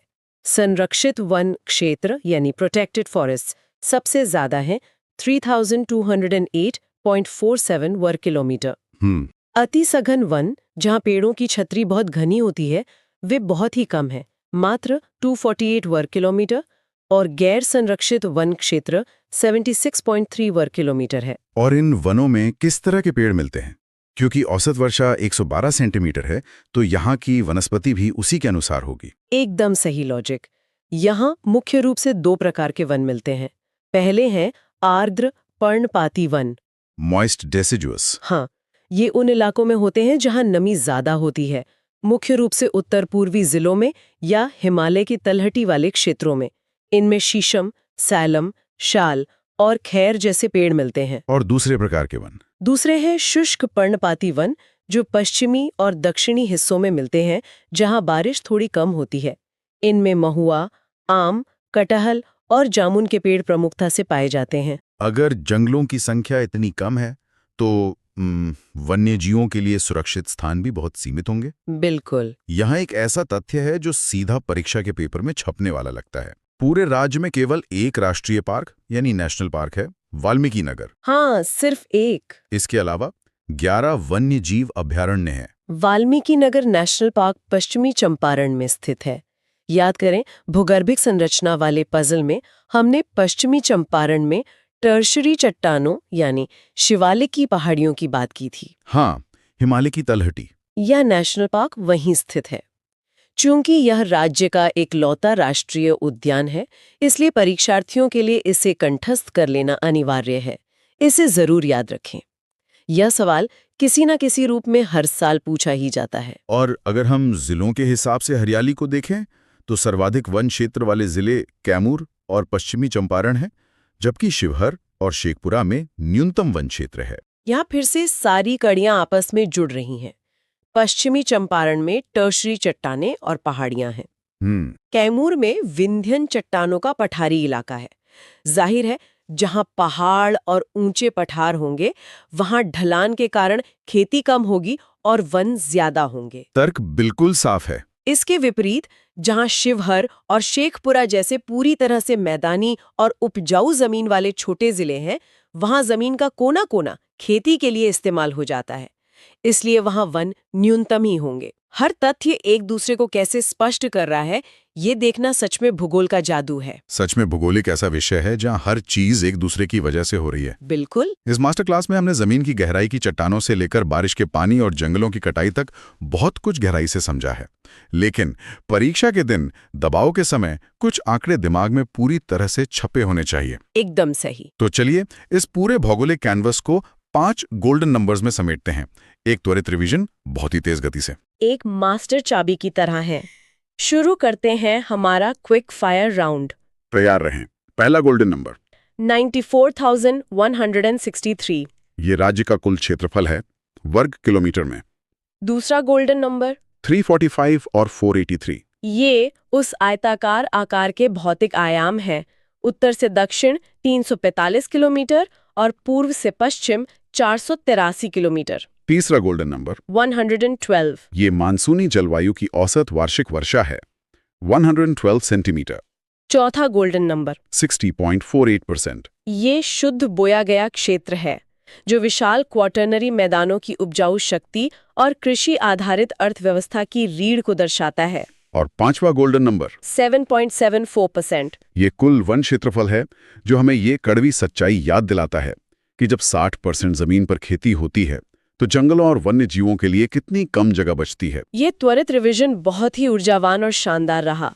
आज के इस गहन विश्लेषण ने एक बात तो पूरी तरह साफ कर दी है। क्या? जब कोई इन भौगोलिक आंकड़ों को गहराई से समझ लेता है, जैसे कि क्यों 60% जमीन पर खेती हो रही है, या क्यों 52.73 मीटर की औसत ऊंचाई और धीमी नदियां हर साल 64 लाख हेक्टेयर जमीन पर बाढ़ लेकर आती हैं, तो उसे बाकी चीजें समझने के लिए रटने की जरूरत नहीं पड़ती। ये बात 100% सच है। एक बार जब इस जमीन के विज्ञान और इसकी बनावट को समझ लिया जाता है, तो यहाँ की कृषि अर्थव्यवस्था, लोगों के पलायन, रोजगार की स्थिति और यहाँ तक कि राजनीतिक समीकरणों को समझने के लिए अलग से कोई मेहनत नहीं करनी पड़ती। सब कुछ इसी जमीन से जुड़ा है। हाँ, सब कुछ इसी भूगोल की जमीन से ही तो पैदा हो रहा है। क्योंकि अंततः भूगोल ही वहां का भाग्य तय कर रहा है। नक्शे पर खींची गई रेखाएं, चट्टानों के प्रकार, समुद्र तल से ऊंचाई और बारिश की बूंदें सिर्फ भौतिक तथ्य नहीं हैं, वे करोड़ों लोगों के जीवन, उनके संघर्ष और उनके भविष्य का ब्लूप्रिंट हैं। बिल्कुल सही। परीक्षा की तैयारी करने वालों के लिए हमारा यही संदेश है कि अपनी तैयारी को इसी तरह विश्लेषणात्मक और गहरा बनाए रखें। तथ्यों के पीछे के क्यों और कैसे को हमेशा तलाशते रहें, क्योंकि जो समझता है वो ही सफल होता है। एकदम सही। इसी गहरे और सोचने पर मजबूर कर देने वाले विचार के साथ आज के इस मास्टर क्लास और गहन अध्ययन को यहीं विराम देते हैं। सीखते रहें और अपनी तैयारी को मजबूत बनाते रहें।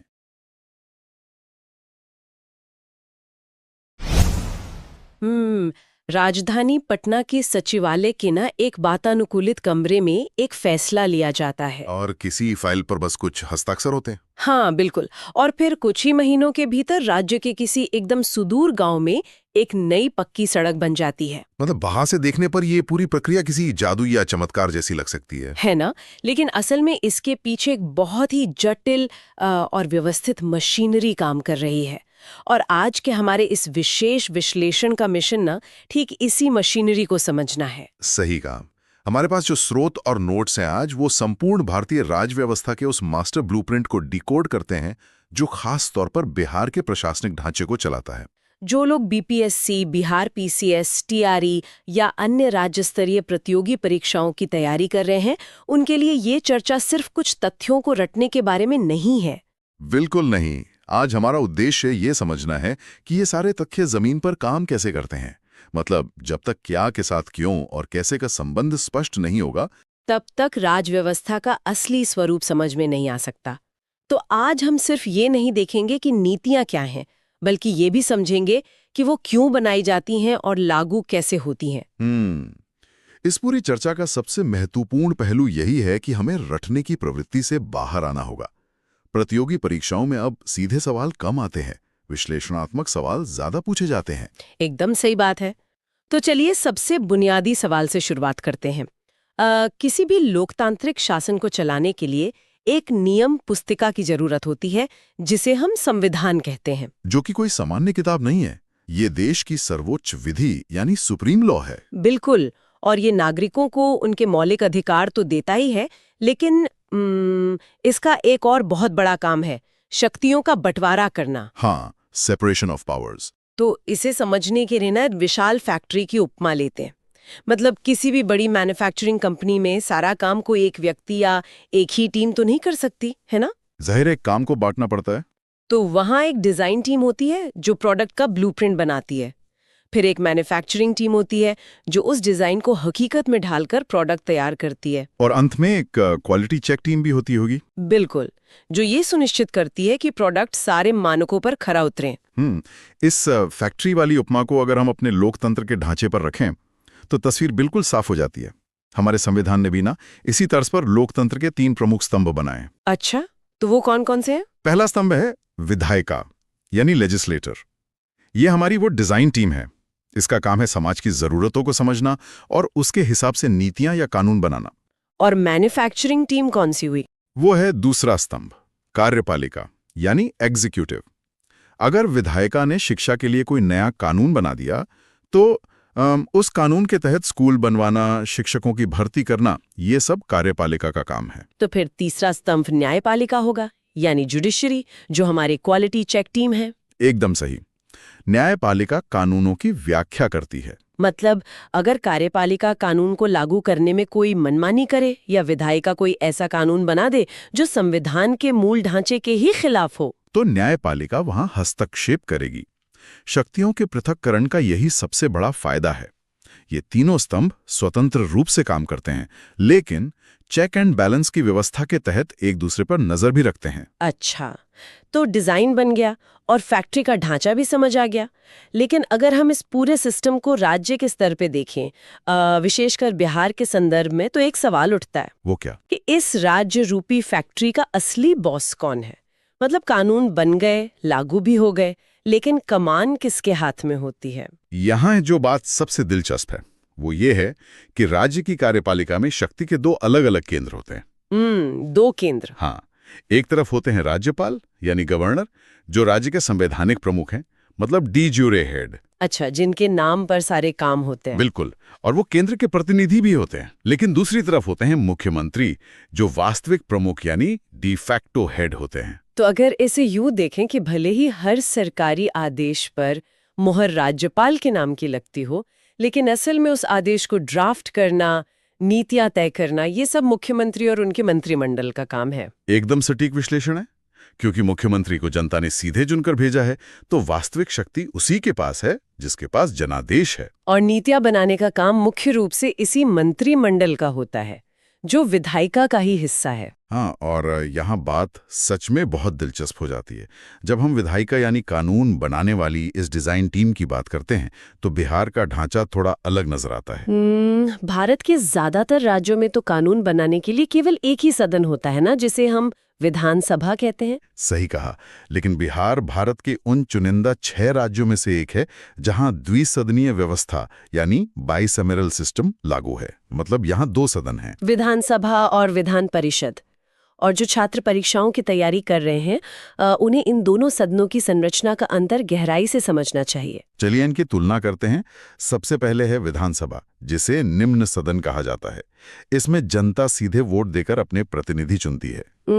और इसमें चुनाव लड़ने की न्यूनतम आयु 25 वर्ष है और कार्यकाल 5 वर्ष का होता है ना? बिल्कुल। और बिहार विधानसभा में कुल 243 सीटें हैं। वहीं दूसरी ओर विधान परिषद है, जिसे उच्च सदन कहते हैं। इसकी संरचना कैसे अलग है? इसमें न्यूनतम आयु 30 वर्ष होती है, कार्यकाल 6 वर्ष का होता है और चुनाव अप्रत्यक्ष तरीके से होता है।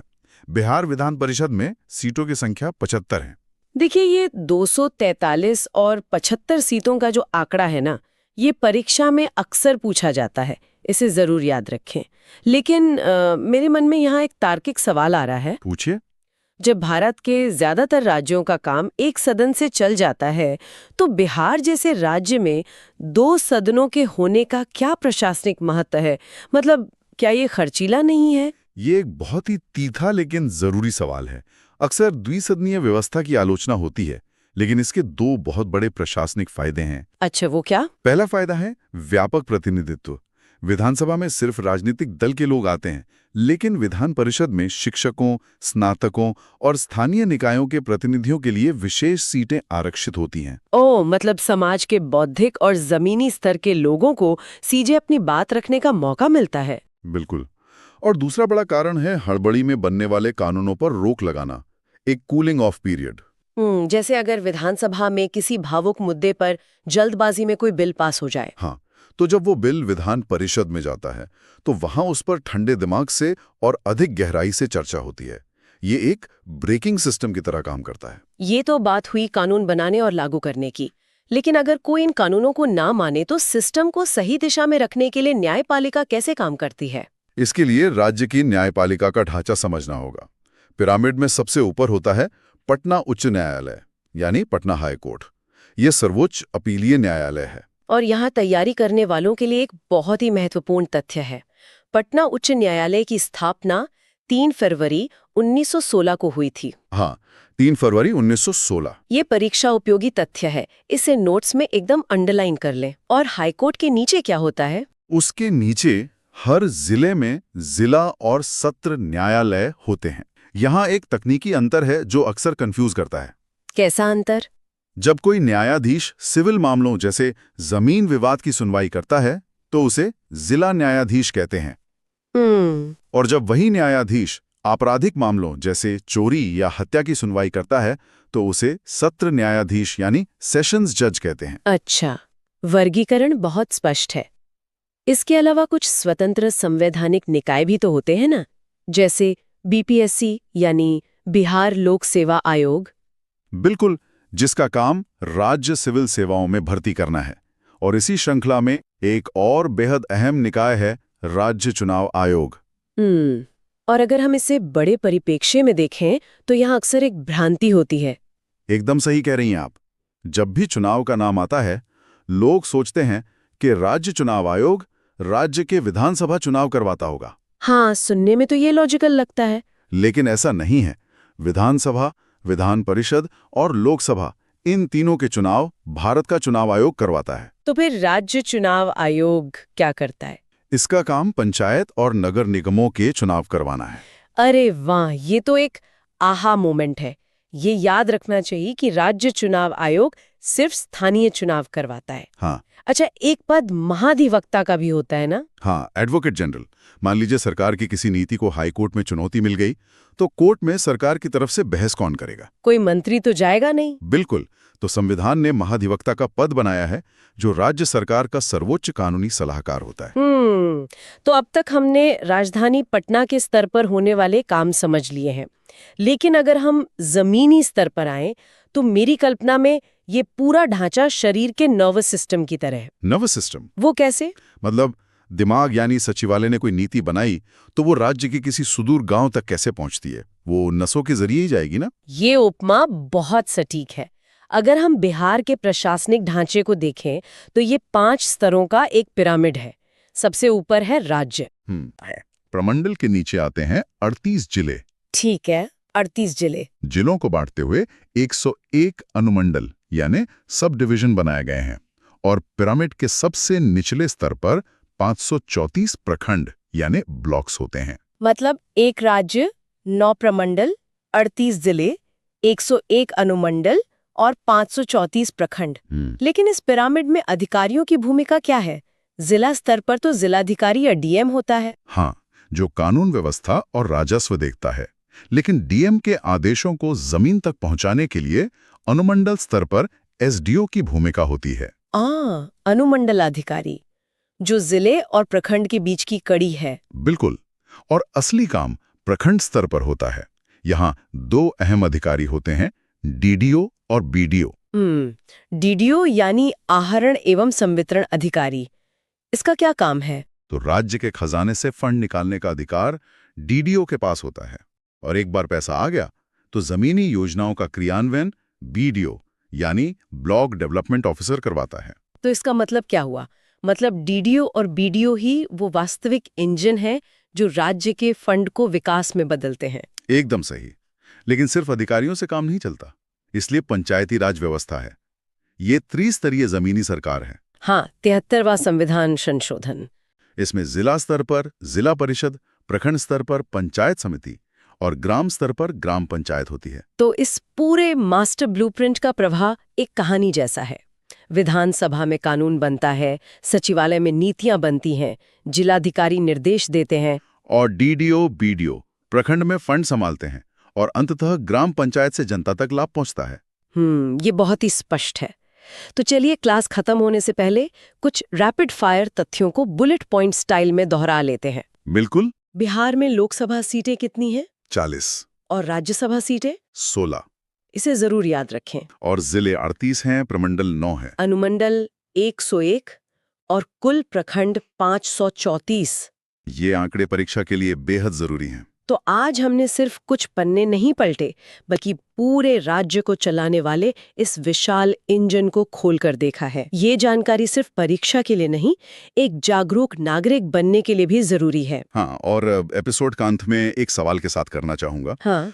पूरा मास्टर ब्लूप्रिंट इस बात पर टिका है कि सबसे ऊपरी स्तर से चला हुआ लाभ बिना रुके सबसे निचले स्तर तक पहुंचे।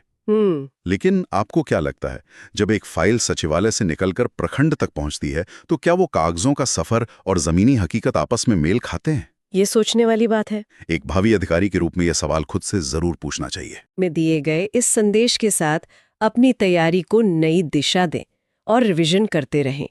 सुनने वालों के लिए जुड़ने के लिए बहुत बहुत धन्यवाद।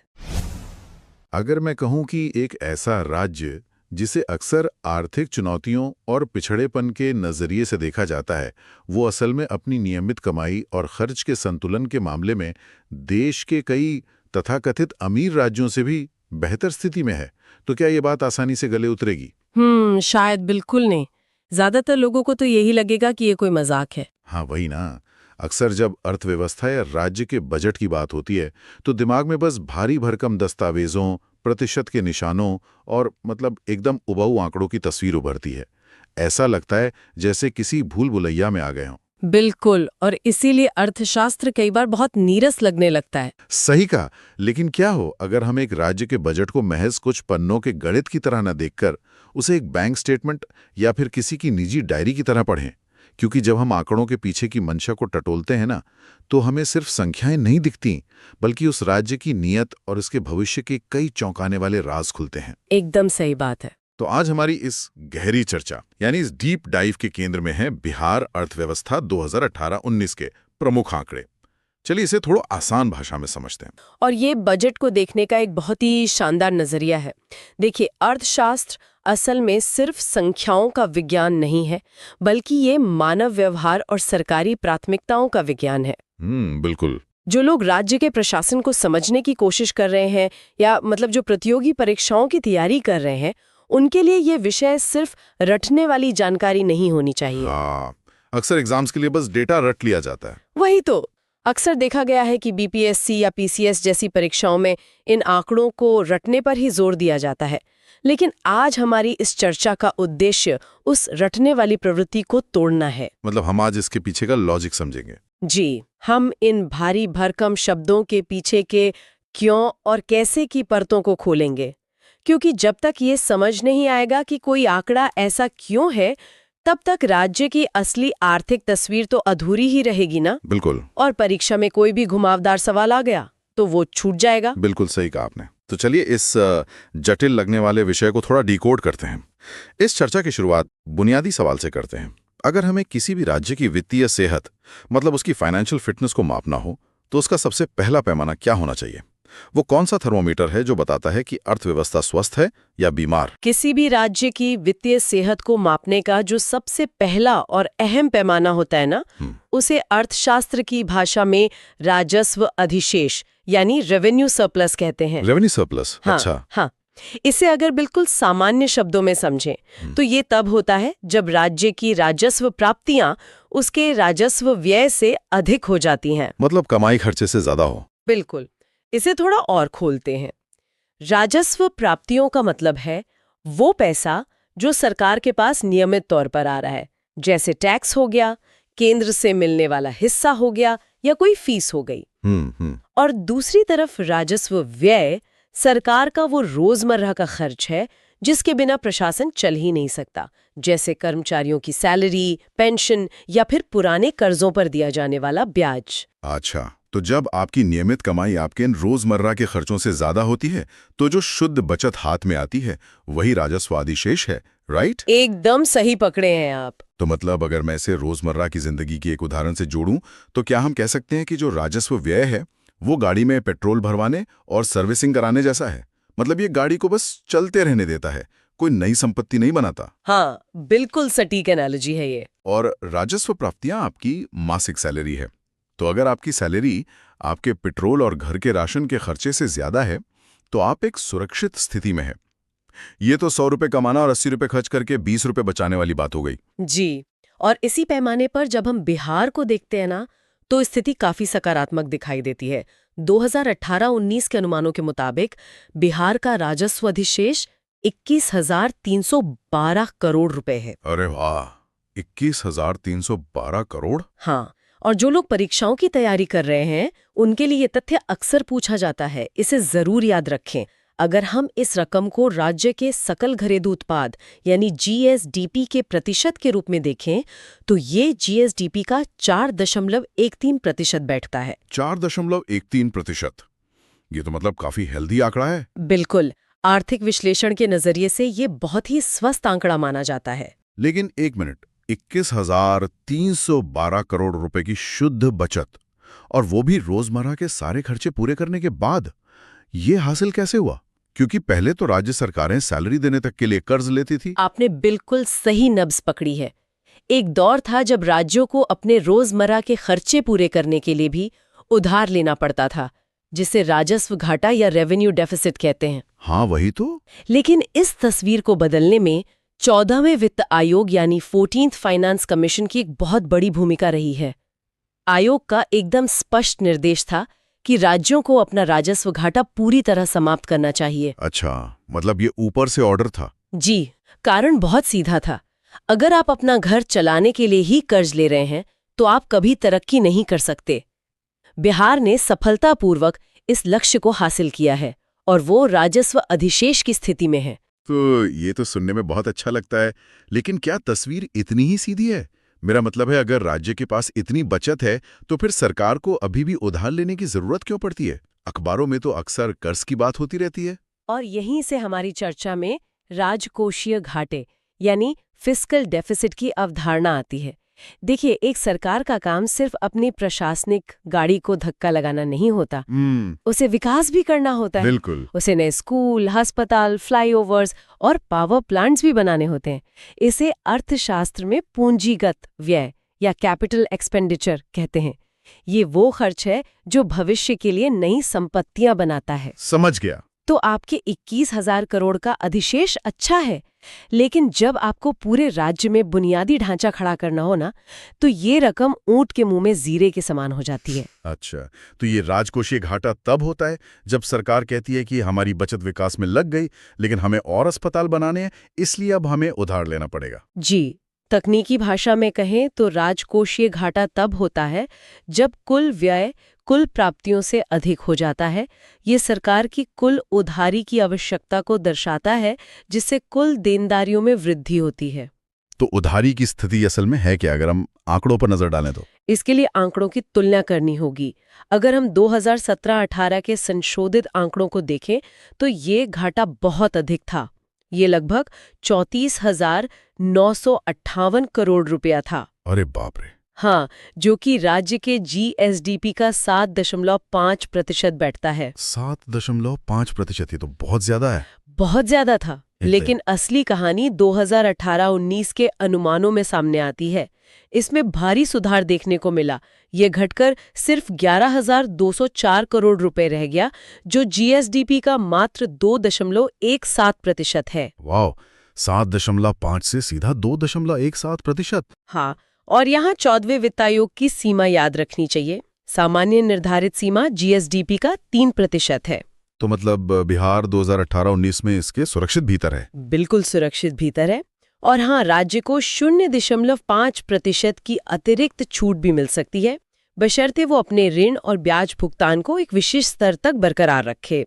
1 मिनट, यहाँ मुझे थोड़ा रुकना होगा। मेरा एक बहुत ही तीखा सवाल है। अगर घाटा एक ही साल में 7.5% से गिरकर 2.17% पर आ गया, तो क्या इसका मतलब यह है कि राज्य ने कागजों पर अच्छा दिखने के लिए अचानक से अपने विकास कार्यों पर खर्च रोक दिया है? ये बहुत ही विश्लेषणात्मक सवाल है और अक्सर दिमाग में आता भी है। लेकिन इसका खंडन करने के लिए हमें ये देखना होगा कि पैसा असल में जा कहाँ रहा है। हमें राज्य की खर्च की प्राथमिकताओं या सेक्टोरल एलोकेशन का विश्लेषण करना होगा। तो चलिए वही देखते हैं। हमारे पास जो डेटा है उसमें बिहार की तुलना 18 प्रमुख राज्यों के औसत से की गई है। तो ये तुलना क्या दिखाती है? ये आंकड़े काफी दिलचस्प हैं। बजट का सबसे बड़ा झुकाव शिक्षा की ओर है। पूरे 18% का आवंटन किया गया है। 18%? ये तो बहुत बड़ा हिस्सा है। बिल्कुल, और ये अन्य 18 राज्यों के औसत व्यय से काफी अधिक है। ये आंकड़े मानव पूंजी यानी ह्यूमन कैपिटल के निर्माण में राज्य की दीर्घकालिक सोच को दर्शाते हैं। जो लोग परीक्षा की तैयारी कर रहे हैं, उनके लिए मेरी सलाह है कि शिक्षा पर 18% का ये आंकड़ा आगामी परीक्षाओं के लिए एकदम कंठस्थ कर लें। ये तो ऐसा है जैसे कोई परिवार अपनी अतिरिक्त आय का सबसे बड़ा हिस्सा अपने बच्चों की उच्च शिक्षा में लगा रहा हो। एकदम सही। और सिर्फ शिक्षा ही नहीं, ग्रामीण विकास का आवंटन भी 8.7% है, जबकि 18 राज्यों का राष्ट्रीय औसत केवल 5.6% है। अच्छा, मतलब वो परिवार बचे हुए पैसे से अपने पैतृक गांव के घर को भी पक्का कर रहा है। हाँ, और ग्रामीण बुनियादी ढांचे का निर्माण कर रहा है। लेकिन देखिए, बजट हमेशा समझौते या ट्रेड ऑफ्स का नाम है। अगर शिक्षा और ग्रामीण विकास को इतना पैसा मिला तो कहीं ना कहीं कटौती भी हुई होगी ना? वो कौन से क्षेत्र हैं जो पीछे छूट गए? बिल्कुल, अगर स्वास्थ्य क्षेत्र की बात करें तो बिहार का आवंटन 4.4% है, जो अन्य 18 राज्यों के औसत व्यय से कुछ कम है। स्वास्थ्य कुछ कम है, ठीक है जी। और कोई क्षेत्र? जो सबसे बड़ा आश्चर्यजनक आंकड़ा है वो कृषि क्षेत्र का है। कृषि, वहाँ क्या स्थिति है? बिहार का आवंटन मात्र 1.6% है, जबकि 18 राज्यों का औसत 6.4% है। क्या 1.6%? यहाँ बात कुछ समझ नहीं आई। देखिए, बिहार मूल रूप से कृषि प्रधान राज्य है। ऐसे में कृषि पर राष्ट्रीय औसत के मुकाबले सिर्फ 1.6% खर्च करना कैसे से ठहराया जा सकता है? क्या सरकार गांवों में सड़कें तो बना रही है, लेकिन उन सड़कों के किनारे बसे खेतों को भूल गई है? ये विरोधाभास बिल्कुल स्पष्ट है और आपका सवाल बहुत तार्किक है, लेकिन प्रतियोगी परीक्षाओं के नजरिए से ये सेक्टोरल कंपैरिजन मैट्रिक्स सबसे महत्वपूर्ण है। मतलब ये ट्रेंड याद रखना जरूरी है। जी, आपको याद रखना है कि शिक्षा और ग्रामीण विकास औसत से अधिक है, स्वास्थ्य कुछ कम है और कृषि काफी कम है। सरकार कई बार अप्रत्यक्ष रूप से ग्रामीण विकास के जरिए कृषि की मदद करती है, लेकिन प्रत्यक्ष आवंटन वाकई बहुत कम है। ये तो वाकई सोचने वाली बात है। खैर, हम इस चर्चा के अंतिम पड़ाव पर पहुंच गए हैं। अगर हमें इस पूरी चर्चा को समेटना हो तो इसका क्विक रिवीजन कैसे करेंगे? अगर त्वरित रिवीजन करें तो बिहार अर्थव्यवस्था के 3 प्रमुख स्तंभ हैं। पहला, राजस्व प्रबंधन। राज्य सफलतापूर्वक राजस्व अधिशेष में है। राइट। दूसरा, घाटा नियंत्रण। राजकोषीय घाटा 2.17% है, जो 3% की सीमा के सुरक्षित भीतर है। और तीसरा है प्राथमिकता। सबसे बड़ा झुकाव शिक्षा, जो कि 18% है, और ग्रामीण विकास, जो 8.7% है, उसकी ओर है, जबकि कृषि 1.6% के साथ पीछे है। ये वाकई बहुत ही बढ़िया विश्लेषण था। लेकिन आज के इन आंकड़ों को देखकर एक बड़ा सवाल मेरे जहन